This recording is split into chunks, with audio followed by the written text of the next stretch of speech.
हाय, आपके साथ मैं हूँ Surbhi Sharma. India TV YouTube channel subscribe करिए, बेल आइकन दबाएं। G7 समिट के दूसरे दिन प्रधानमंत्री मोदी ने 2 सेशन को संबोधित किया। ओपन सोसाइटी और जलवायु परिवर्तन पर मिलकर काम करने की अपील। समिट में प्रधानमंत्री मोदी ने कहा, चुनौतियों के लिए मिलकर काम करने की जरूरत। लोकतांत्रिक देश एक दूसरे का हाथ मजबूत करें। प्रधानमंत्री मोदी ने दुनिया के सभी देशों को वैक्सीन सप्लाई की बात की। G7 वैक्सीन की 100 करोड़ डोज दुनिया के देशों को दी गई। जापान की ANA एयरलाइंस ने पायलट कैबिन अटेंडेंट को लगवाया टीका। रोज 300 स्टाफ मेंबर्स के टीकाकरण का लक्ष्य। राजस्थान में गहलोत और पायलट खेमे में सियासी जंग तेज हुई। पायलट खेमे के विधायकों ने फोन टैपिंग के आरोप लगाए। कांग्रेस MLA वेद प्रकाश सोलंकी का भी दावा, पायलट के समर्थन में खड़े कई विधायकों के फोन हो रहे हैं टैप। CM को भी इसकी जानकारी दी। राजस्थान में फोन टैपिंग के आरोपों पर गहलोत गुट का पलटवार। परिवहन मंत्री प्रताप सिंह ने कहा, आरोप लगाने वाले टैपिंग का दावा करने वाले विधायकों के नाम बताएं, गलत इल्जाम न लगाएं। फोन टैपिंग पर बीजेपी ने गहलोत को घेरा। केंद्रीय मंत्री गजेंद्र सिंह शेखावत ने कहा, जनप्रतिनिधि की फोन टैपिंग गलत। गहलोत सरकार पहले भी फोन टैपिंग कर चुकी है। राजस्थान बीजेपी अध्यक्ष सतीश पुनिया ने कहा, प्रदेश में अघोषित आपातकाल लगा है, सरकार बताएं किस विधायक की जासूसी हो रही है। राजस्थान बीजेपी प्रभारी अरुण सिंह का बयान, गहलोत के नेतृत्व में चल रही है जासूसी की साजिश, बुरे दौर से राजस्थान गुजर रहा है। फोन टैपिंग पर बोले बीजेपी नेता राज्यवर्धन सिंह राठौर, कहा, कांग्रेस में पद, पैसे, पावर की लड़ाई। राहुल गांधी को सौंपी गई पंजाब कांग्रेस में जारी गुटबाजी की पूरी रिपोर्ट। 3 सदस्यीय पैनल ने राहुल से मिलकर हालात का अपडेट दिया। कोटकपुरा पुलिस फायरिंग के मामले में SIT ने पंजाब के पूर्व CM प्रकाश सिंह बादल को समन भेजा। 16 जून को हाजिर होने को कहा।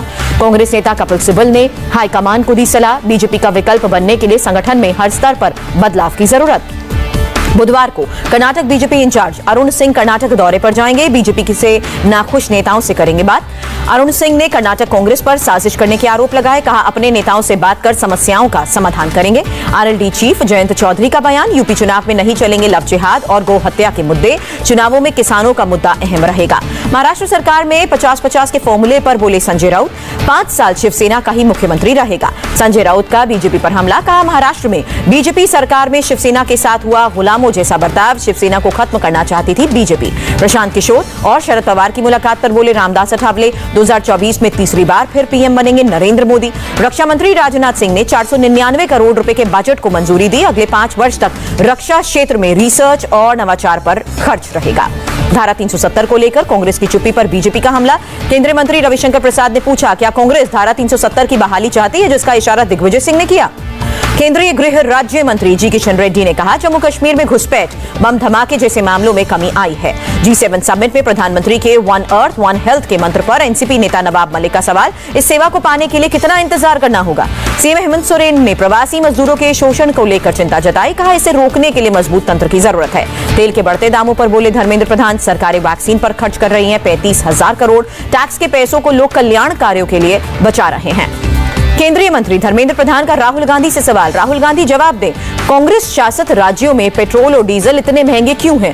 पेट्रोल डीजल के बढ़ते दामों पर मायावती का ट्वीट। कहा, महंगाई को लेकर लोगों में आक्रोश, महंगाई कम करने पर सरकार ध्यान दे। पूर्वी सेना commander lieutenant general Manoj Pande ने शिलांग में पूर्वी वायु कमान मुख्यालय का दौरा किया। रक्षा तैयारियों पर चर्चा। 95% मेड इन इंडिया होगी भारत में बनने वाली पहली 3 पनडुब्बियां, परमाणु हमला करने में सक्षम होंगी। अयोध्या में राम मंदिर निर्माण समिति की अहम बैठक। 2 दिन चलने वाली बैठक में ट्रस्ट के चेयरमैन नृपेंद्र मिश्र समेत मंदिर बनाने से जुड़े एक्सपर्ट्स शामिल। राम जन्मभूमि परिसर में रॉ मटेरियल को लेकर चर्चा। निर्माण समिति ने राम मंदिर नींव का निरीक्षण किया। जम्मू में वेंकटेश्वर मंदिर का भूमि पूजन। LG मनोज सिन्हा के साथ केंद्रीय मंत्री जी किशन रेड्डी और जितेंद्र सिंह शामिल। मनोज सिन्हा का बयान, आध्यात्मिक और आस्था का केंद्र बनेगा वेंकटेश्वर मंदिर, अर्थव्यवस्था में भी योगदान होगा। चारधाम देवस्थानम प्रबंधन बोर्ड को भंग करने की मांग को लेकर मौन धरने पर बैठे पुजारी। धरने का आज तीसरा दिन। दिल्ली के CM अरविंद केजरीवाल ने अनलॉक 3 का ऐलान किया। बाजारों में ऑड इवन सिस्टम खत्म हुआ। सुबह 10 बजे से रात 8 बजे तक दुकानें खुल सकेंगी। दिल्ली में बस और मेट्रो पहले की तरह 50% कैपेसिटी के साथ ही चलेंगी। निजी ऑफिस भी 50% क्षमता से ही काम करेंगे। दिल्ली में शादी समारोह में सिर्फ 20 लोगों की इजाजत। साप्ताहिक बाजार हफ्ते में 1 बार शर्तों के साथ खुलेंगे। दिल्ली में स्कूल कॉलेजेस पहले की तरह रहेंगे बंद। सिनेमा हॉल, मॉल, जिम और स्टेडियम खोलने की फिलहाल इजाजत नहीं। प्रेस कॉन्फ्रेंस में केजरीवाल ने कहा, दिल्ली की अर्थव्यवस्था को पटरी पर लाने की पूरी तैयारी है, लेकिन हालात नहीं संभले तो कड़े नियम लागू करेंगे। दिल्ली के चाणक्यपुरी एरिया में बड़ी पानी की दिक्कत, पानी भरने पहुंचे लोग सोशल डिस्टेंसिंग भूले। दिल्ली के जल संकट पर बोले केजरीवाल के मंत्री सत्येंद्र जैन, पानी के टैंकर का समय फिक्स, इसे और दुरुस्त करने की कोशिश करेंगे। दिल्ली में जल संकट पर शुरू हुआ सियासी घमासान। बीजेपी ने पूछा, केजरीवाल को घर घर पानी पहुंचाने से कौन रोक रहा है? आम आदमी पार्टी ने गृह मंत्रालय को जिम्मेदार ठहराया। कोरोना काल में एफडीआई में बढ़ोतरी पर बोले नीति आयोग से सीईओ अमिताभ कांत, हमारे पास दुनिया के अच्छे मैन्युफैक्चरर्स को बुलाने का मौका है। अमिताभ कांत की सलाह, नियम कानून को सरल बनाकर भारत को बिजनेस करने के लिए बेहतर देश बनाना होगा। अमिताभ कांत ने अर्थव्यवस्था में तेजी से सुधार लाने के लिए वैक्सीनेशन की रफ्तार बढ़ाने की भी बात कही। अर्थव्यवस्था में सुधार के लिए उपभोक्ता की मांग बढ़ानी होगी। फ्री राशन योजना से अर्थव्यवस्था में सुधार आएगा। देश में थमने लगा कोरोना की दूसरी लहर का कहर। देश में एक दिन में 80,000 से ज्यादा बीमार हुए, 3,303 की जान गई। बीते 24 घंटे में देश में 1,32,000 से ज्यादा कोरोना संक्रमित रिकवर हुए, 10,26,000 से ज्यादा लोगों का इलाज जारी। केरल में बीते 24 घंटे में कोरोना के 11,584 लोग संक्रमित हुए, 17,500 से ज्यादा रिकवर। कर्नाटक में कोरोना के 7,810 नए केसेस आए, 125 लोगों ने दम तोड़ा। आंध्र प्रदेश में कोरोना के 6,770 नए केसेस, 58 की जान गई। उड़ीसा में कोरोना के 4,469 नए केसेस, 45 की मौत। तेलंगाना में कोरोना के 1,280 नए केसेस, 24 घंटे में 15 लोगों की जान गई। दिल्ली में कोरोना के 255 नए केसेस आए, 24 घंटे में 23 लोगों ने दम तोड़ा। मुंबई में बीते 24 घंटे में 700 नए कोरोना केसेस, 24 घंटे में 19 ने जान गंवाई। धारावी में कोरोना के सिर्फ 2 नए मामले आए, 13 एक्टिव केसेस हैं। झारखंड में पिछले 24 घंटे में कोरोना से एक की भी जान नहीं गई, 239 नए केसेस सामने आए। जम्मू कश्मीर में कोरोना के 774 नए मामले, 24 घंटे में 12 लोगों की जान गई। बिहार में कोरोना के 487 नए मामले। प्रदेश में कुल केसेस 5,311। मध्य प्रदेश के सीएम शिवराज सिंह चौहान ने 52 जिलों के क्राइसिस मैनेजमेंट कमेटी, जिला प्रशासन और जनप्रतिनिधियों के साथ बैठक की। कोरोना पर फ्यूचर की रणनीति पर चर्चा। बैठक में शिवराज ने कहा, कोरोना काल में क्राइसिस मैनेजमेंट कमेटी ने अद्भुत काम किया है। शिवराज बोले, एमपी में कोरोना को लगभग कंट्रोल कर लिया गया है। सीएम येदियुरप्पा ने कोरोना हालात का जायजा लिया, हासन और शिमोगा में दौरा किया। मुंबई कांग्रेस चीफ भाई जगताप समेत 40 कार्यकर्ताओं के खिलाफ मामला दर्ज हुआ। प्रदर्शन के दौरान कोरोना नियमों का उल्लंघन। अगले हफ्ते से मिल सकती है स्पुतनिक वी। दिल्ली के इंद्रप्रस्थ अपोलो हॉस्पिटल में वैक्सीन मिलेगी। यूपी में 24 घंटे में 4.5 लाख से ज्यादा लोगों को वैक्सीन लगी। अब तक कुल 2,29,00,000 लोगों को वैक्सीन लगी है। एमपी के इंदौर में 5,000 पाकिस्तानी शरणार्थियों को भी कोरोना का टीका लगेगा, प्रशासन ने जानकारी दी। असम में 14 जून से वैक्सीन की दोनों डोजेस लगवा चुके कर्मचारी जा सकेंगे ऑफिस। कोरोना नियमों का भी करना होगा पालन। यूपी में कमजोर वर्ग के लिए सोमवार से टीकाकरण शुरू होगा। ऑटो, टैक्सी, बस ड्राइवर और फल सब्जी विक्रेता को भी वैक्सीन लगेगी।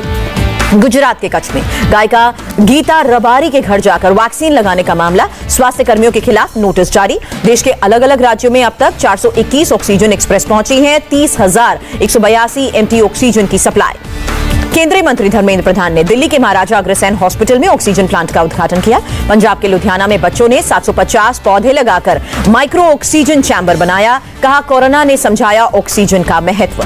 कोरोना की वजह से ही रेलवे को प्लेटफॉर्म टिकट से पिछले साल की तुलना में 94% कम कमाई हुई है। कर्नाटक में अनलॉक के बाद आने वाले लोगों का भी कोरोना टेस्ट होगा। सीएम येदियुरप्पा ने स्वास्थ्य अधिकारियों को निर्देश दिए। दिल्ली के गफ्फार मार्केट में कोरोना नियमों की धज्जियां उड़ी। बिना सोशल डिस्टेंसिंग के लोगों ने खरीदारी की। दिल्ली के आजादपुर मंडी में भी सैकड़ों की भीड़, सोशल डिस्टेंसिंग जैसे कोरोना नियम तार तार। दिल्ली की सरोजनी मार्केट में भी लोगों की भीड़, लॉकडाउन में छूट मिलते ही खरीदारी के लिए लोग पहुंचे। सूरत के बाजारों में भी भारी संख्या में लोग पहुंचे। दुकानों में बिना मास्क के एंट्री पर रोक। तेलंगाना में लॉकडाउन के दौरान रेव पार्टी, पुलिस हिरासत में 25 महिलाओं समेत 60 लोग। 28 जून से खुलेंगे उज्जैन के बाबा महाकाल मंदिर के द्वार। दर्शन के लिए वैक्सीनेशन सर्टिफिकेट या जांच की नेगेटिव रिपोर्ट जरूरी। हिमाचल प्रदेश सरकार ने कोरोना की तीसरी लहर की आशंकाओं को देखते हुए कमेटी बनाई। दूसरे राज्यों के डेटा और अनुभव का मूल्यांकन करेगी। जम्मू कश्मीर सरकार ने पुंछ समेत 8 जिलों में शर्तों के साथ छूट दी है। कोविड नियमों के साथ निजी और सरकारी दफ्तर खोलने के आदेश। रूस में पिछले 24 घंटे में कोरोना के 13,510 नए केसेस आए। 15 फरवरी के बाद अब तक के सबसे ज्यादा मामले। असम में बढ़ाया गया वन विभाग के सुरक्षा बलों का राशन भत्ता। हर महीने 1200 की जगह मिलेंगे 2000। इलाहाबाद हाईकोर्ट के मुख्य न्यायाधीश बने जस्टिस संजय यादव। राज्यपाल आनंदीबेन पटेल ने शपथ दिलाई। सीएम योगी भी रहे मौजूद। कांग्रेस नेता इंदिरा हृदयेश का निधन हुआ। उत्तराखंड सदन में हार्ट अटैक से मौत हुई। राहुल गांधी ने शोक जताया। पीएम मोदी ने इंदिरा हृदयेश को श्रद्धांजलि दी। कहा, सामुदायिक सेवा प्रयासों में सबसे आगे थी इंदिरा।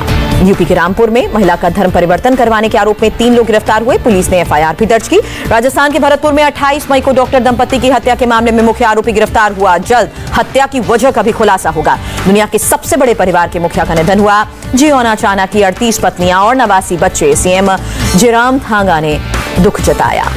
रायपुर में 561 करोड़ के 391 विकास कार्यों का लोकार्पण। सीएम भूपेश बघेल ने भूमि पूजन किया। अगले 48 घंटे में यूपी समेत पूरे उत्तर भारत में दस्तक दे सकता है मानसून, मौसम विभाग ने आशंका जताई।